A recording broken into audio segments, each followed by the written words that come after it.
Şimdi şöyle Anneciğim, şu kaba yerine alıyorum dostlar. baharat.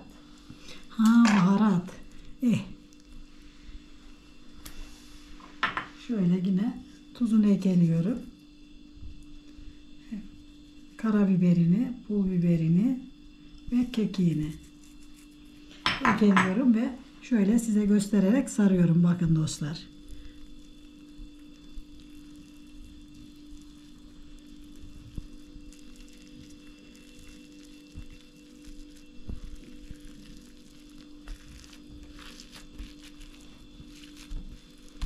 İşte böyle. Böyle hepsini bir saralım dostlar. Görüşürüz.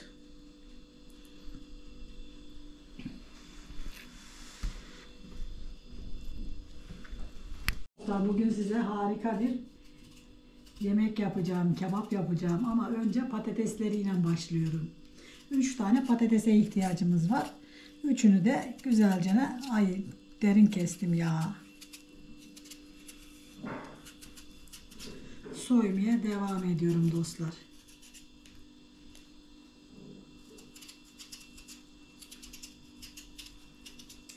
İsrafa çok karşıyım.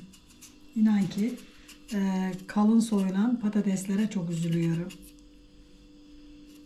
Türkiye'nin dışında birçok ülke, hatta yoğunluklu ülke, birçok ülkede bir patatesin kabuğunu soymuyor. Evet, maalesef biz de soymasak öldürürler bizi. Ben bunları güzel bir yıkayayım. Ben tepsimizin dibine ne yaptım? Şeyimizi serdik. Yağlı kağıdımızı. Şimdi ise ne yapacağız? Güzel şeylerimizi doğrayacağız. Patateslerimizi. Allah aşkına ne arıyorsun anne? Sevgili dostlar, hakkınızı helal edin. Ben iyice yaşlandım galiba. Estağfurullah. Şimdi Sen bizi daha gömersin toprağa. o nasıl laf kız? Gerçekler.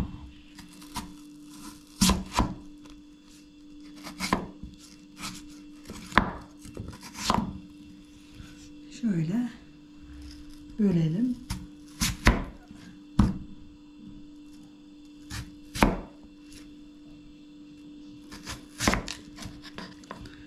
Şimdi de sevgili dostlar,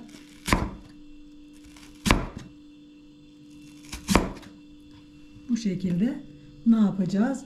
Dilimleyeceğiz. Elma dilimiyle yapıp görüşürüz.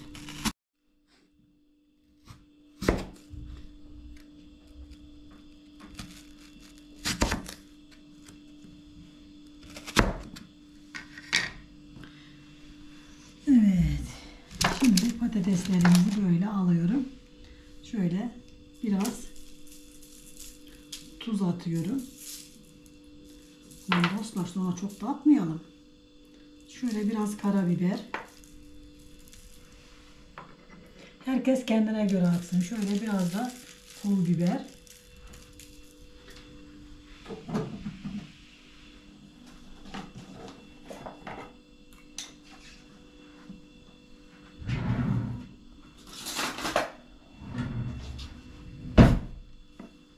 Yemek kaşığıyla şöyle 2 kaşık da yağ. Bu kadar yeterli. Şimdi bunu güzelce şöyle harmanlıyoruz.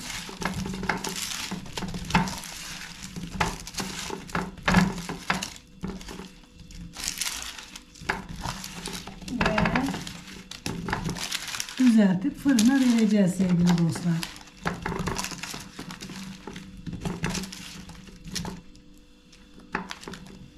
Şöyle güzelce düzeltelim ki fırından çıkınca görüşürüz.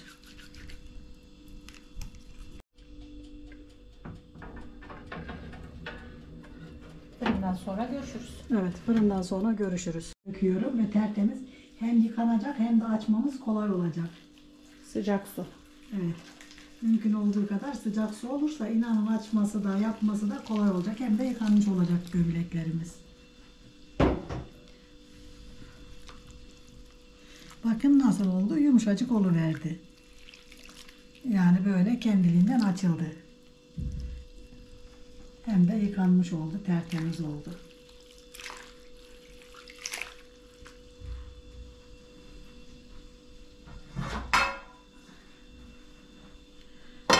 Şimdi gömleklerimizi ne yapıyorum? Şöyle alıyorum ve şunun üstüne koyuyorum.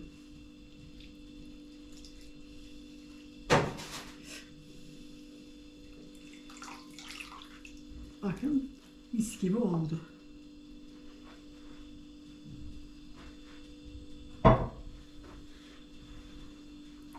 Şimdi yapacağımız işlem şöyle güzelce alacağız ve güzelce açacağız.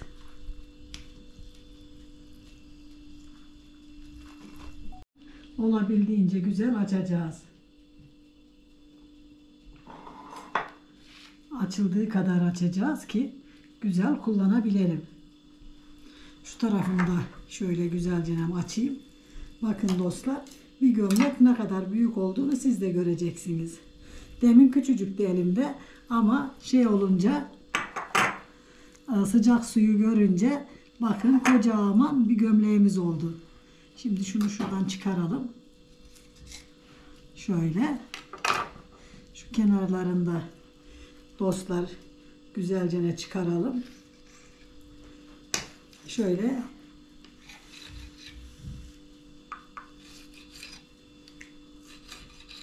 kenarlarını çıkardıktan sonra şöyle düzeltip güzelce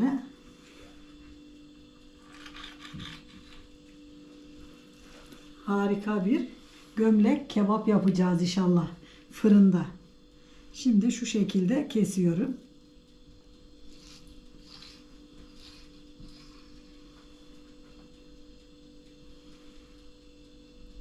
Evet.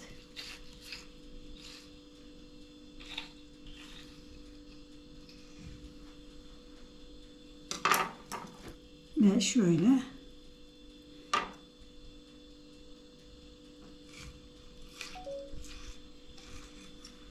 tamam. Şimdi kıymamızı şöyle alıyorum. Kıymalarımızı koyuyorum. Şöyle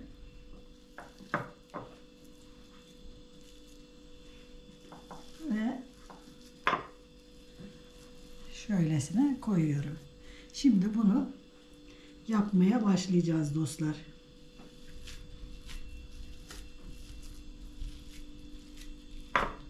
Şöyle bastırarak yavaş yavaş dağıtacağız kıymamızı.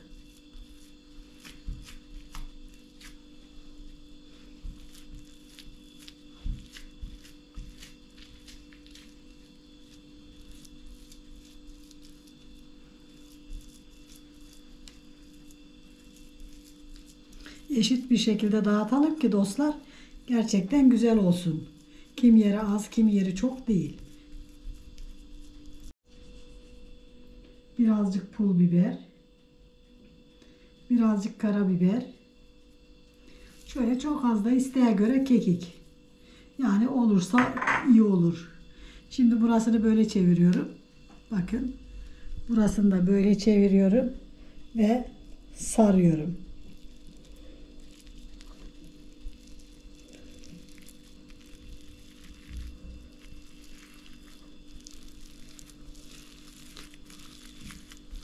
Biraz sıkı sarıyorum dostlar. İşte bu şekilde. Yani kıymanız eğer çok geliyorsa bölebilirsiniz. Kendinize göre ayarlayabilirsiniz. Şimdi şu tarafından saracağım dostlar ki şu kalın yeri içine gelsin ki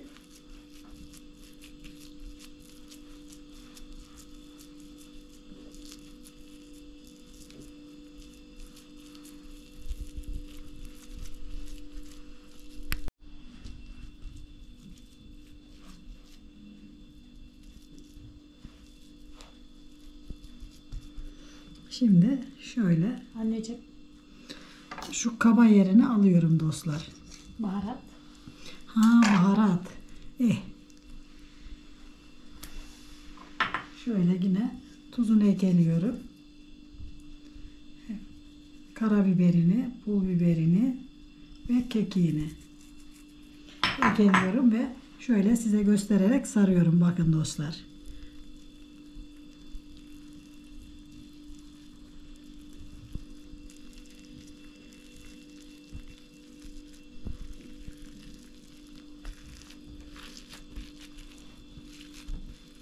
İşte böyle. Böyle hepsini bir saralım dostlar. Görüşürüz.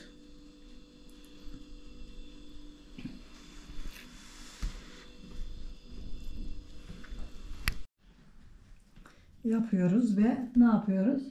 Şişlerimizi geçiriyoruz ondan sonra da. Önce şöyle bir kenarlı yapalım ki şurası sağlam dursun, değil mi? Şimdi bakın. Bu şekilde şişimizi geçiriyorum. Bir.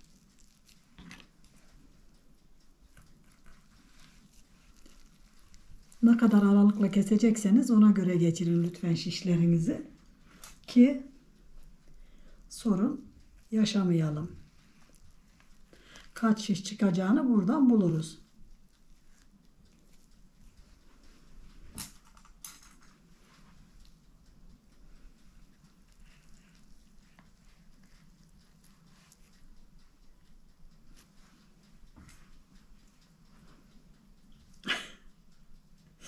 Dostlar işte dedim ya, yaşlılık kapıya konacak bir şey değilmiş. Bugün bir şeyden çok yoruldum ve gerçekten de üzüldüm içten içe.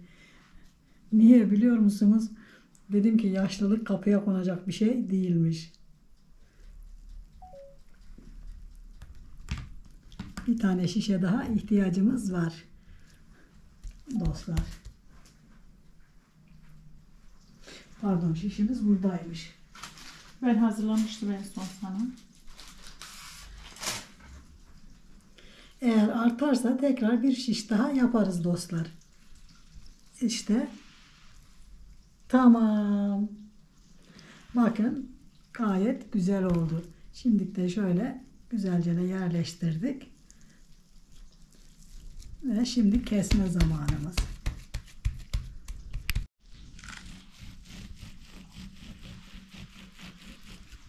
Bu kenarı.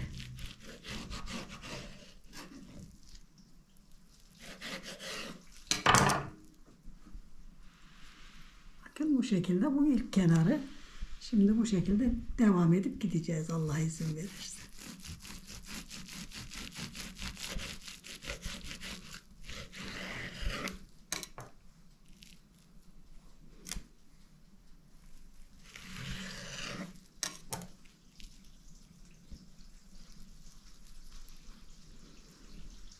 Bakın dostlar çok güzel oluyor.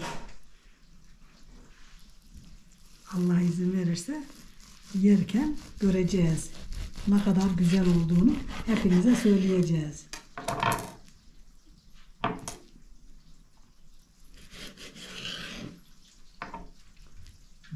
Bakın.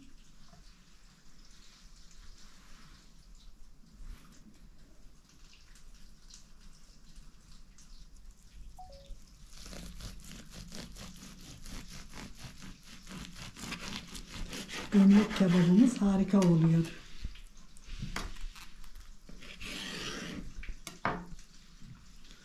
Bu şekilde dizelim.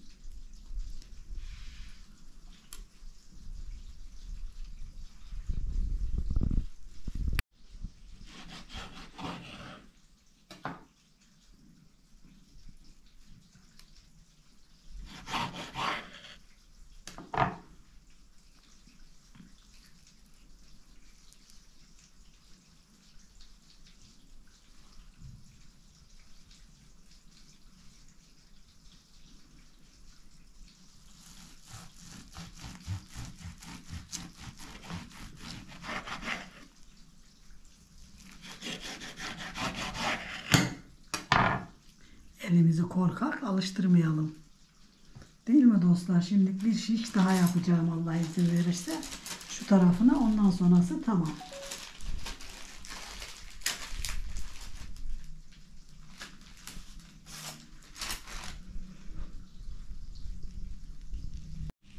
Bakın dostlar, şimdi şu şekilde Hangi şekilde duruyorsa şişiniz o şekilde düzün. Ben bu şekilde düzmeyi düşünüyorum. Patateslerimiz gayet güzel kızardılar. Şimdi üzerine de bunları bu şekilde düzdüğümüzde inanın çok güzel olacaklar.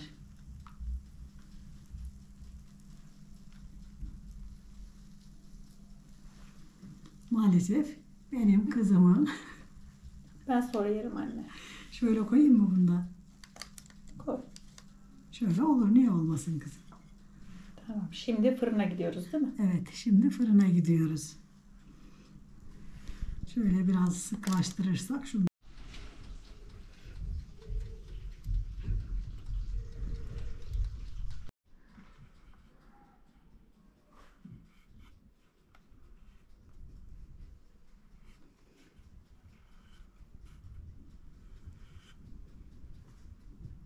Bakın dostlar, bunlar Dilek Hanım'ın şeyleri. Bunları ayıralım lütfen. Sonra da şöyle güzelce şişlerimizi koyalım.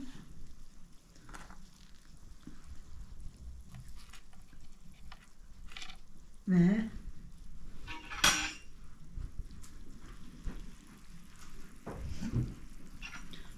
şimdi de patateslerimizi şöyle güzelce çıkaralım.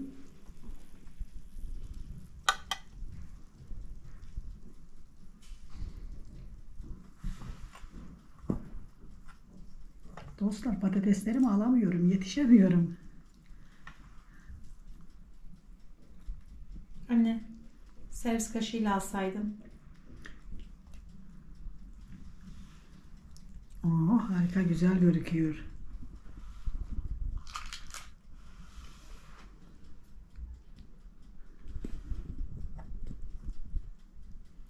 Şöyle yanlarına birazcık da